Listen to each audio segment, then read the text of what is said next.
um panorama na gestão de pessoas na América Latina, e a gente vai receber aqui convidados nacionais e internacionais, mas com um olhar tão humano que vai gerar muitas conexões. Fica com a gente que é já já.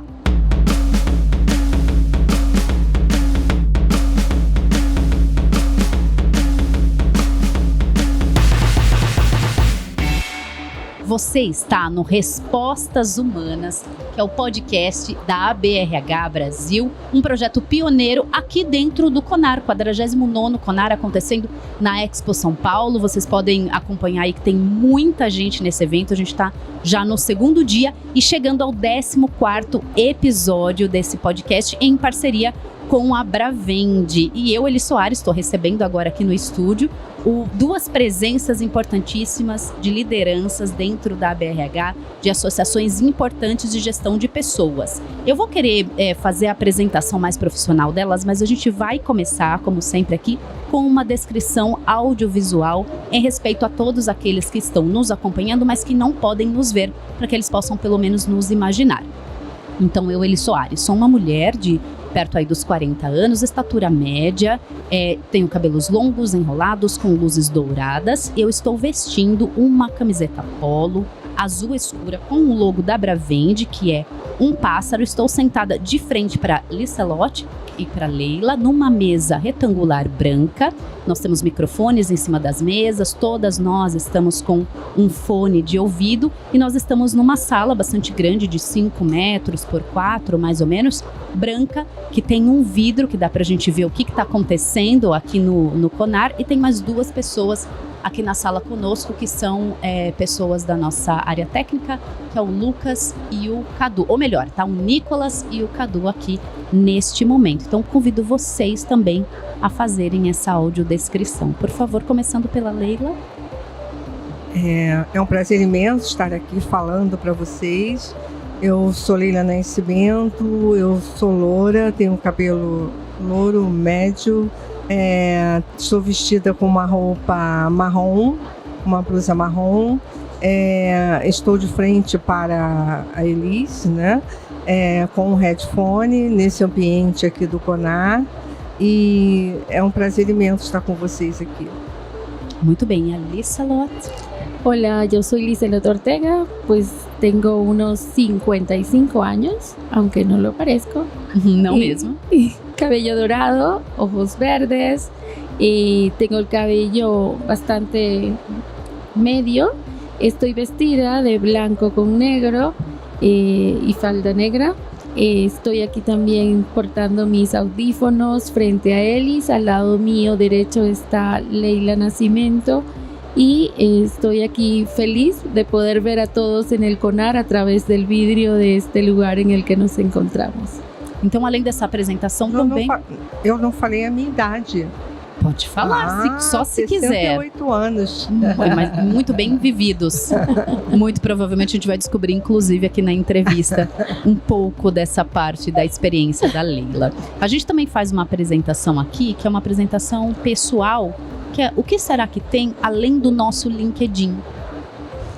Pode começar, Leila, por favor. Bom, além do meu LinkedIn, que eu coloco notícias profissionais, né, na grande maioria das vezes, alguma notícia do nosso país, eu sou muito ligada às coisas do meu país. Eu tenho uma vida pessoal que não está no LinkedIn, que eu sou avó de 2 netas. A Maria Fernanda tem 13 anos, está maior do que eu, também não falei, eu sou de uma estatura mediana para baixa, né? E a Ana Clara, que tem 11 anos, e para mim é um momento muito bacana da vida. E também temos uma família que a gente constrói muitas coisas juntos, gostamos de andar juntos, temos o prazer de estar juntos, né?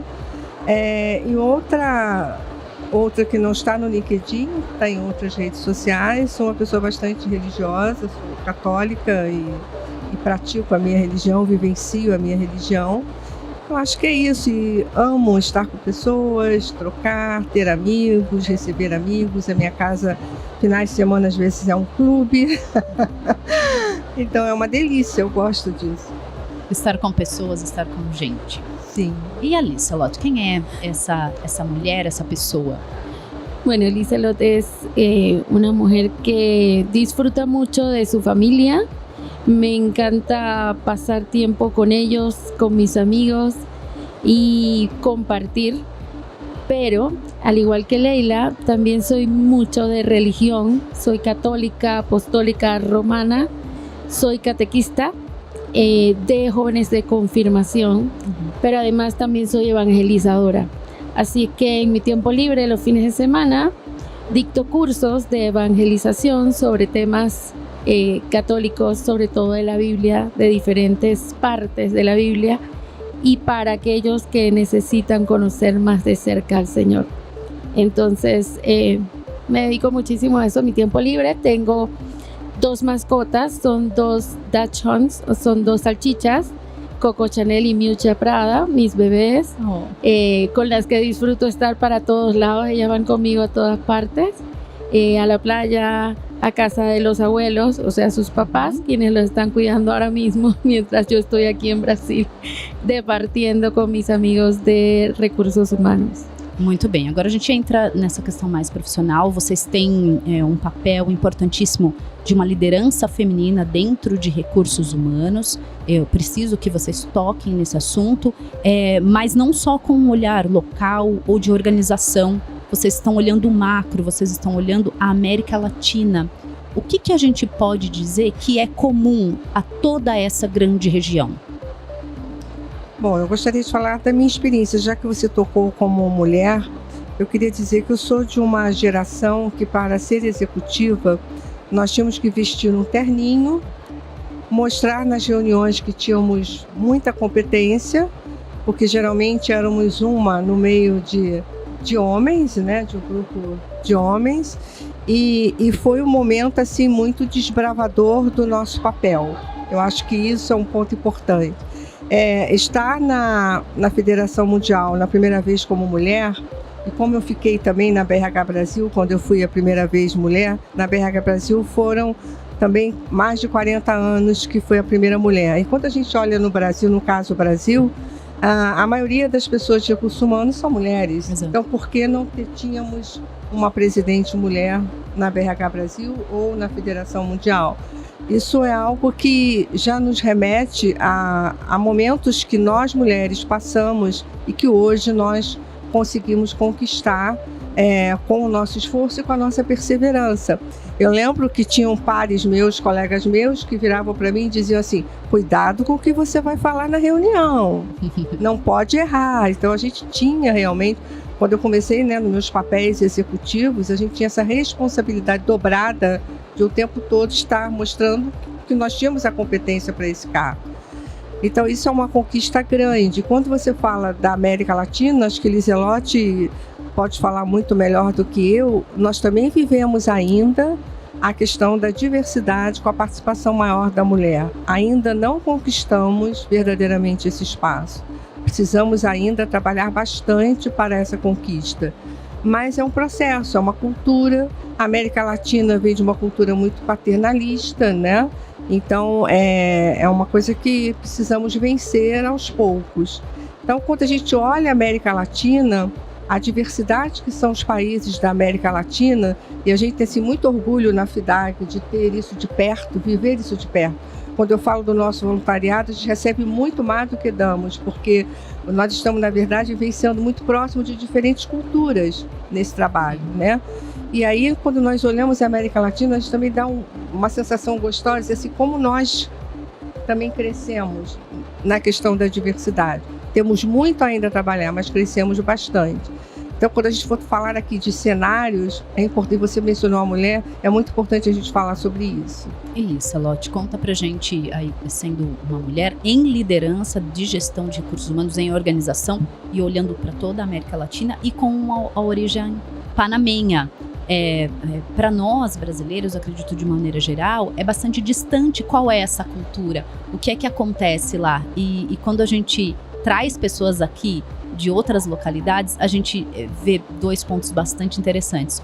Temos muitas coisas em comuns e temos muito a aprender com as particularidades de cada local. Se puder comentar um pouco de como é essa realidade, como que é esse seu papel olhando para toda uma América Latina.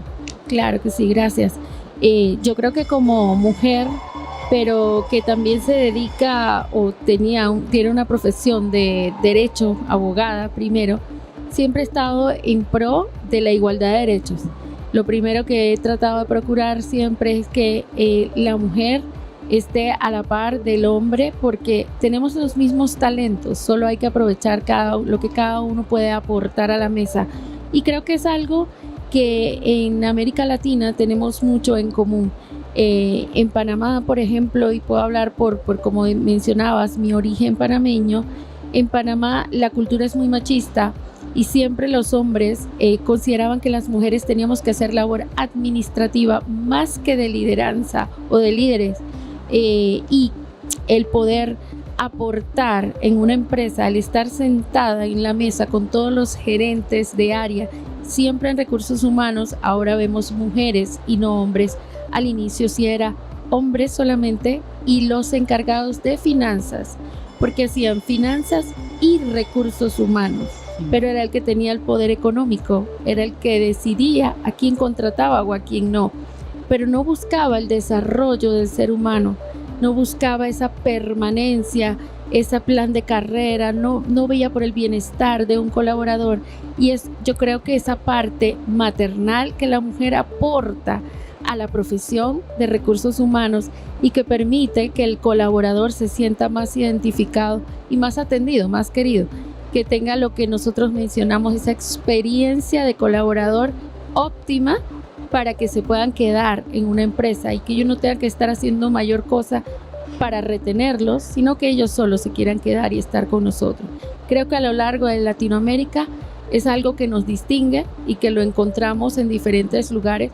Ya cada vez vemos más mujeres liderizando el área de recursos humanos, afortunadamente, y creo que es porque han podido notar el talento que cada una tiene y que puede aportar a la profesión. Vocês estão representando entidades, instituições bastante antigas e que têm como cultura esse voluntariado. Eu queria que vocês comentassem um pouco em relação a esse trabalho de disponibilidade de vocês, tanto como contribuição para a sociedade, quais são os avanços que, enquanto as entidades, vocês já fizeram e o que isso também representa para vocês como ser humano de aprendizado. Claro, puedo aportarte que en mi parte, siendo presidenta y expresidenta de una asociación de recursos humanos en Panamá, mi voluntariado empezó desde ese momento, pero como ser humano, mi voluntariado empezó desde más chica, pues mi padre, por muchos años, desde que yo tengo 5 años, ha pertenecido al Club de Leones de nuestro país. El Club de Leones, su principal principio es servir. Sí. Y es algo que a mí me enseñaron desde pequeña, a recoger dinero en los semáforos para una campaña del pañal, para ayudar a los ciegos. Entonces el voluntariado estaba en mí desde pequeño. Creo que eso es algo que debes inculcar desde la infancia. Y nosotros, pues a la gestión humana le aportamos, mediante nuestras asociaciones, le aportamos ese tiempo extra, es saber balancear tu vida familiar, tu vida de profesional también de tu trabajo, con también este voluntariado de la asociación, y hemos podido aportar no solo a la asociación sino también a la comunidad. Hemos participado en programas con el gobierno y con la AID, en programas como pactos de bicentenarios, en los que hemos tenido mesas de diálogos y hemos estado liderizando o escogiendo a los facilitadores y a los instructores de las distintas mesas. Entonces hemos estado a lo largo del tiempo apoyando al gobierno en iniciativas que aportan al país, no solo a la gestión humana, sino al país, ayudando también a establecer competencias laborales para todo el gobierno de Panamá y en otras áreas que ellos nos solicitan asesoría. Para hacer también algunas reformas al Código de Trabajo, nos solicitan muchísima opinión o para aprobar una nueva ley.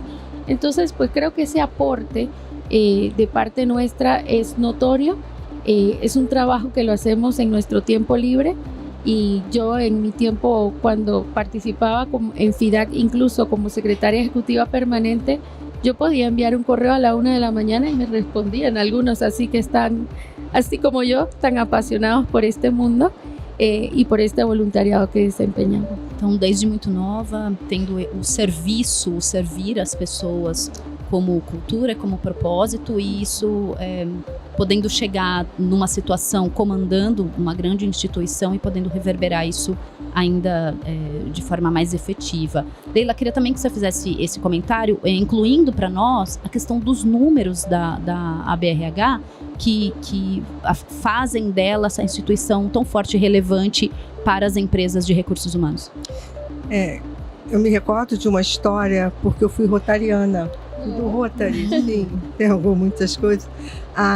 E em Rotary eu fui a primeira mulher a ser admitida em 1989, porque eram só homens, não poderiam entrar.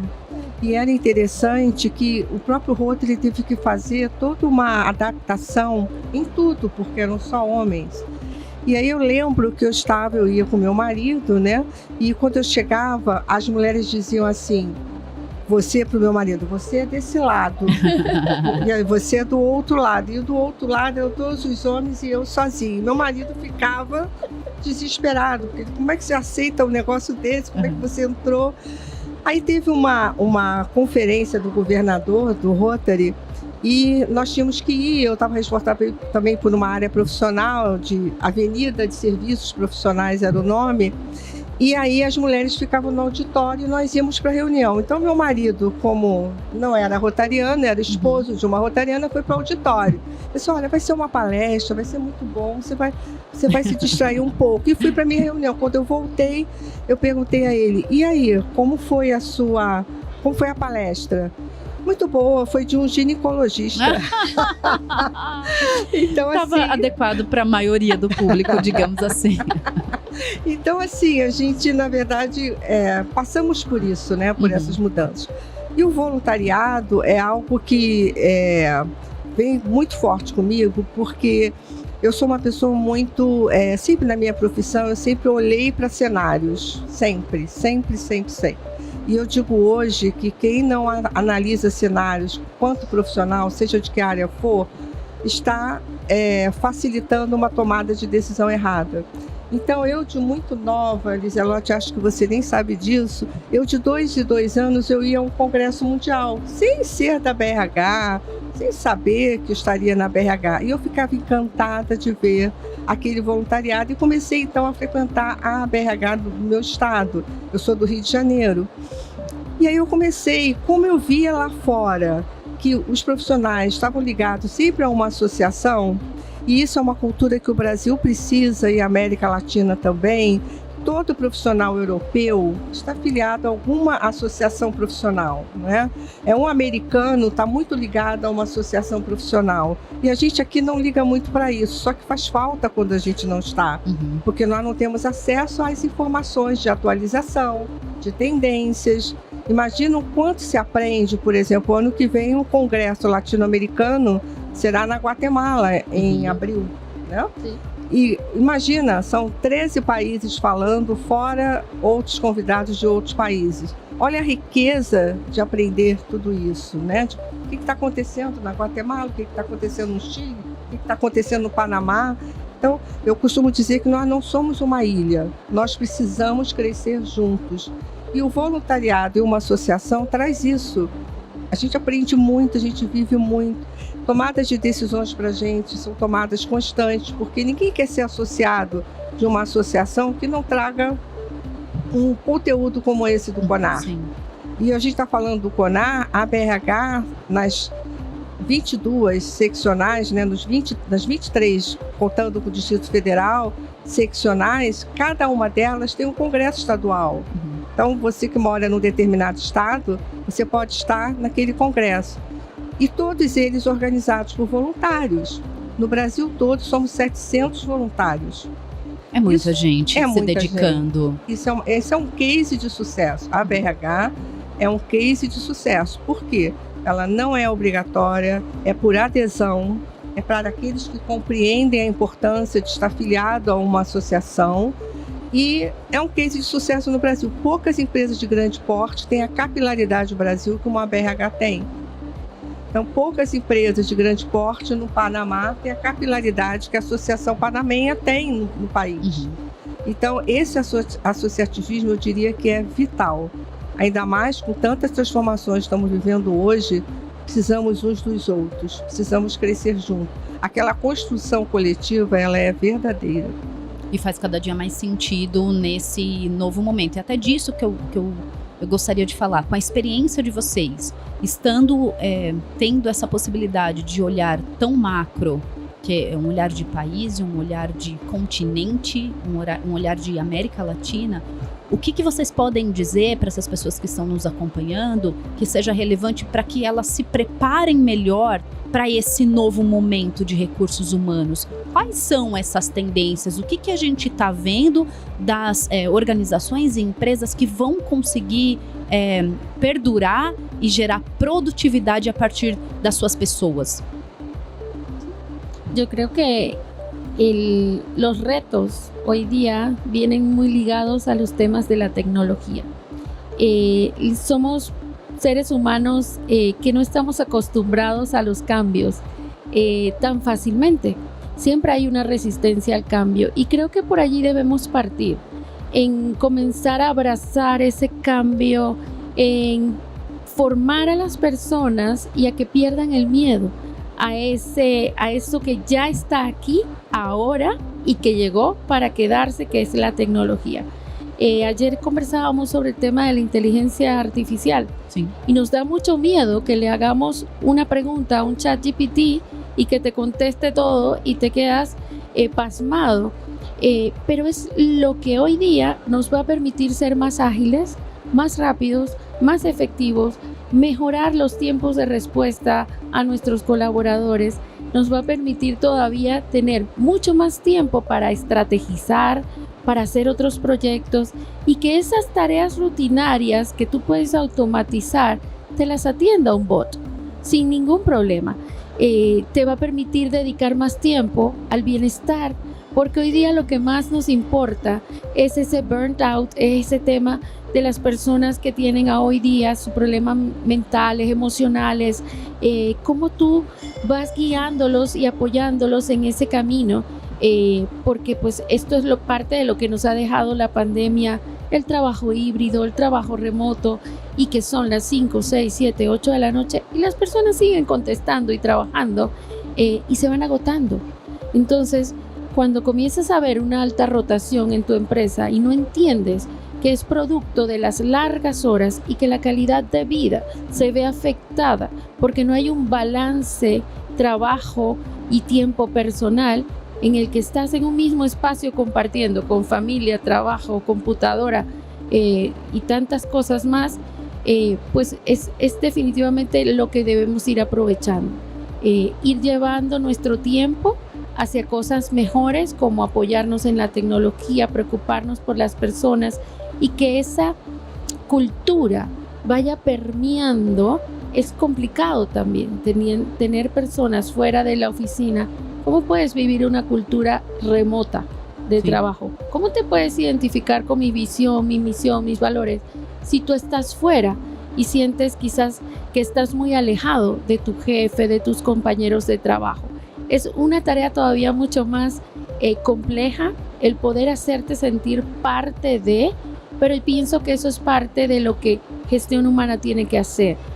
Tiene que llevar a la persona a sentirse uno con todos, aún desde la distancia, y para ello abrir espacios, comunidades en los que las personas puedan seguirse relacionando, porque el contacto humano sigue siendo importante, y pues la cercanía.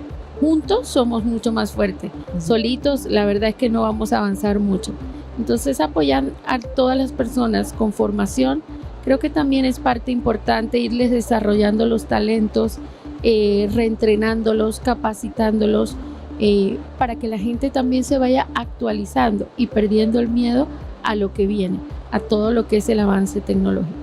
Entender essa mudança como algo que já faz parte do dia a dia, não precisa mais se assustar tanto com ela, usar da tecnologia não numa situação assim, é isso ou isso, não, é a inteligência humana com a inteligência artificial, que pode me fazer ganhar tempo, não para colocar mais tarefas na agenda, mas para ter esse tempo livre para ficar mais perto das minhas pessoas e gerar mais qualidade de vida. Então isso não é local, isso é que nos faz essa conexão ser geral e uma informação importante para todos. O que mais, Leila, que a gente pode dizer de necessidade que a própria ABRH pode auxiliar as empresas a conseguir ter esse olhar mais estratégico? Primeiro, eu acho que a gente precisa desfazer alguns conceitos que não valem mais. Um deles, nós levamos algum tempo dizendo que nós temos que pensar global e agir local. Isso não existe mais. É pensar global e agir global. Tudo está conectado. Sim. Um exemplo bem básico. Eu estava num congresso internacional quando o espanhol veio falar comigo. Oi, Leila, tudo bem? Como estão as suas netas? Ele é da minha rede de Instagram. Lá eu publico algumas coisas pessoais da minha família. Ele sabe sobre mim. Então, essa atuação ela é global. E quando a gente pensa global, nós temos condições de fazer uma outra questão que eu acho assim, super importante. Quando eu decido, eu posso errar. Mas se eu não decido, eu já errei. Muito e o cenário global te dá essa facilidade da tomada de decisão. Então, por exemplo, se eu sou um engenheiro, estou estudando engenharia, você ainda está estudando, estuda cenários, veja para onde está indo a sua engenharia, para a sua opção ser mais correta. Se você está numa empresa, num determinado setor, um setor financeiro, estude para onde está indo a área financeira de uma organização que mudou assim totalmente hoje. E uma outra coisa que eu também acho super interessante, que é uma pergunta de muito tempo e que agora está acontecendo mais do que nunca, quando eu conheci todas as respostas, mudaram-se as perguntas.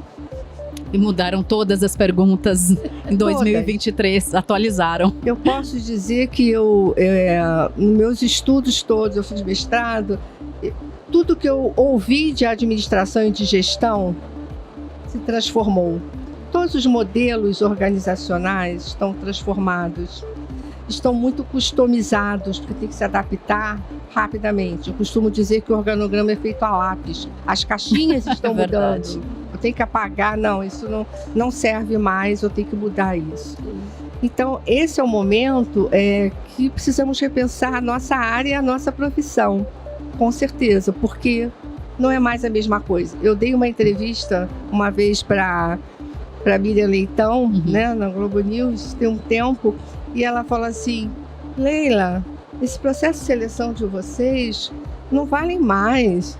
Como é que vocês fazem esse processo seletivo com tantas etapas? Hoje é muito olho no olho, e é mesmo, né? Tanto que muitas empresas estão fazendo avaliação de desempenho, é uma conversa com o colaborador, não é mais aquela coisa de formulários, de processo e tudo mais. A gente precisa não estar engessado, né? Eu lembro de um presidente aqui no Conar, de uma empresa grande nossa, brasileira, que ele falou assim: RH, para de colocar todo mundo na mesma caixinha. Chega! Até eu estou discutindo, Liselotte, a questão do mapeamento de competências. Por que eu vou mapear competências se eu ainda nem sei as competências que eu vou precisar com tanta transformação? Então, realmente é um processo, por isso que eu digo que cenários globais, você pensar global é muito importante. Acho que esse, para mim, é um ponto-chave de um profissional que queira realmente crescer na sua área profissional e também contribuir para a empresa, porque o outro ponto é que nós levávamos muito tempo o título da empresa na testa. Eu sou funcionário da empresa tal, então você só era visto pela empresa. Hoje a empresa não quer isso, ela quer que seus profissionais sejam vistos com o olhar do mercado, porque com o olhar do mercado ela tem alguém que vai ajudar a empresa a navegar nesse mar do mercado. Nesse mar novo. Né? Então é isso que eu gostaria de deixar assim para as pessoas. Eu avisei vocês que ia passar muito rápido. Já chegamos ao final, acreditem se puderem. Mas no final a gente faz aquele... respostas rápidas, respostas humanas para alguns temas. Eu vou dar 3 temas para vocês, tá bom? Então, qual resposta humana vocês querem dar para aquisição de talentos? Eu diria que é um desafio devido à formação que hoje não temos uma quantidade suficiente para atender as demandas. Licelotti, qual resposta humana para onboarding? Para onboarding yo diría que es hacerlo diferente y familiar desde el inicio. Desde que estás seleccionando, no el onboarding. El momento más especial es cuando estás reclutando a la persona. Desde allí lo conectas con tu cultura, con tu visión. Muito bom. Antes mesmo da pessoa entrar, o onboarding já está acontecendo. Resposta humana, Leila, mais uma, para remuneração. Remuneração é um reconhecimento àquele profissional, mas também os profissionais de hoje, as novas gerações, olham para a remuneração, a parte indireta da remuneração. Qual é a parte indireta da remuneração? Eu vou estar nessa empresa, eu terei desenvolvimento nela. Essa empresa combina com os meus valores? Essa empresa me devolve aquilo que a sociedade solicita? Ninguém quer ter no seu currículo uma empresa que não tem uma boa imagem. Então, remuneração está muito ligada a isso, ao respeito àquele ser humano quando ele entra na empresa. Muito bem. Por último, Licelotti, resposta humana para a universidade corporativa. Wow, creo mucho en la generación de contenido, pero de calidad. Creo mucho en el desarrollo del colaborador y de las personas, y creo que debe hacerse de una manera ágil, práctica, sencilla para todos los niveles de la organización, para llevarlos a alcanzar su máximo potencial y a crecer dentro de la empresa. Como que as pessoas podem encontrar vocês? Bom, eu estou no LinkedIn, né? Como eu falei, é Leila Nascimento. Estou também em outras redes sociais com esse nome. Meu e-mail da BRH é leila com y.nascimento@abrhbrasil.org.br e estou no Rio de Janeiro, mas no Brasil todo. Isso mesmo. Do Rio para o Brasil, para a América Latina e para todo mundo. E onde a gente te encontra, Licelotti? A mí me pueden encontrar en LinkedIn también como Licelot Ortega. Ahí van a encontrar muchísimo contenido, y en otras redes sociales como Twitter, que ya no es Twitter, es X, y en Instagram me van a encontrar como Licelot O. Ahí comparto muchísimo también de mi vida profesional y personal también. Y me pueden encontrar por correo electrónico en presidente@fidac.org. Muito bem, mais uma vez, muito obrigada pela presença de vocês, por todas as contribuições e por esse aprendizado pessoal que vocês me deram. Obrigada, A gente se encontra por aí. E para você que está nos acompanhando, por favor, se inscreva no canal da ABRH, ative o sininho para receber as nossas notificações. Esse foi o 14º episódio e tem muito mais acontecendo diretamente aqui do Conar. Eu, Eli Soares, volto já já.